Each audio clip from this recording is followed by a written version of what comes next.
What's up, guys? Welcome to On Point Customs. This is the channel where you get to watch me try and set up a hydrographics business from scratch. Today we're pretty much just going to cover how I set up my shop, how I built my shop, and the way that I've got it set up and why I did some of the things that I did. So stick around.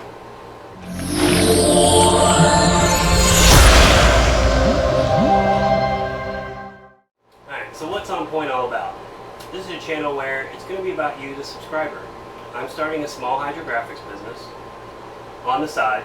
I still work full time, but I really want to do this. It's a lot of fun. I've been dipping recently, and it's really a lot of fun. So that's what I want to do. You guys tell me what you want to see, what you want to dip, and what you want to learn.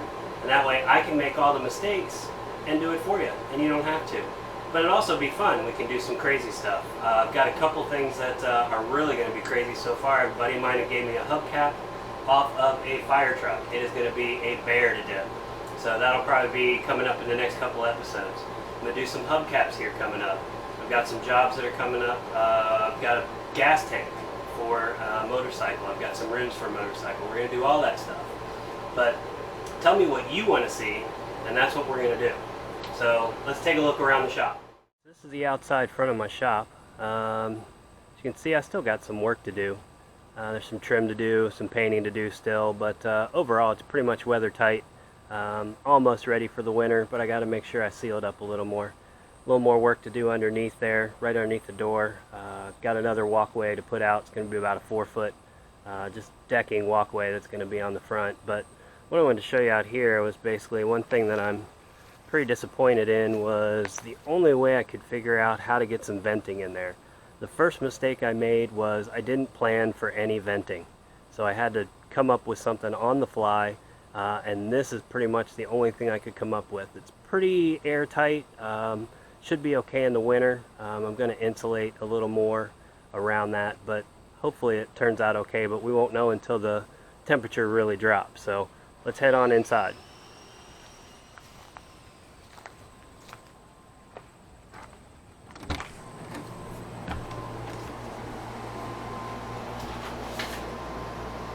As you can see, I do have an air conditioner that runs in here. It's just a portable. Helps with some of the moisture from the tank.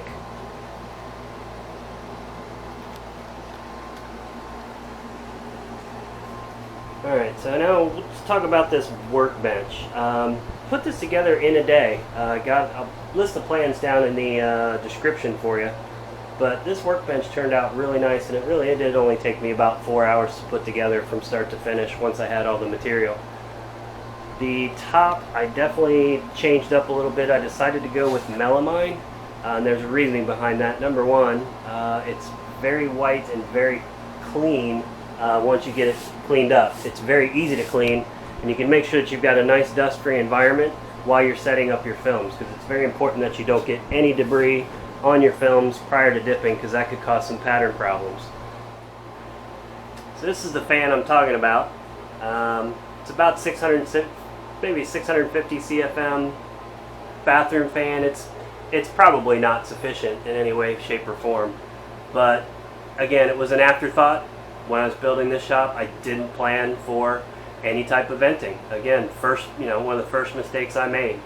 And as you can see, this wall, the ceiling's not done either. So I kind of stopped in the middle. I was using this material here for the most part, but I think I'm going to switch to 4x8 sheets of foam insulation panels. I think it'll double my insulation factor in here, and hopefully putting it on both these sides, it might cut down on some of the echo in here for when I'm filming.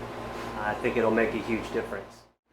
Alright, so what I got over here, guys, pretty much set up an air line that runs all the way along this wall, down and around the back, and then underneath the shop bench over here, and that's where I've got my compressor hidden and out of the way. That's going to power my activator gun, which activator is going to go in here, basically going to spray it out, and that's how we're going to activate all of our films. Now this other thing you see back here we'll probably cover in the next episode. I have a really bad problem with hard water in the area where I live. So what I did was I came up with this little double filtration system that I can hook up to a hose, and that's what I use to fill my tank. Basically, it's mostly just to take out all the hardness. Hard water and hydro dipping do not go well together. So if you need a simple solution and you have hard water in your area, I'll show you how to set this one up in my next episode. So over here we got just some regular plastic racking that I picked up from a home goods store. It's about 23 bucks. It's going to give me plenty of room. I can store most of my films, any of my activators or paints, any chemicals or supplies that I need, my gloves, all of that stuff goes right on here. It's a really cheap solution. All right, now let's talk about the tank. Obviously made by dipstick coatings. It is a plastic tank. I couldn't afford a stainless steel one, they're just way too expensive, but overall it's been a pretty good starter tank for me. I do have a few concerns though. I've got some bulging here along this side, and along this rim it's starting to, basically the weight of the water is pulling this edge up, which is giving me some concern. I may have to drain the tank and push this area back and give it a little more support. I've got 2 steel bars underneath which are supporting, which is okay. It does have its own built-in heater. It's also got its own pump for skimming, so that you can skim off into the filter area over here. So I have been doing some dipping, kind of see how this works.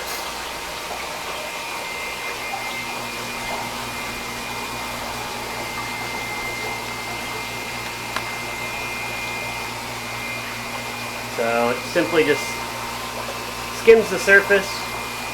Got some foaming right now because I've had some activator in there. Actually, it's a lot more foam than it usually should be. I think it's just because I added some fresh water, but it basically skims over into this filtration system here, and then those are my baffles.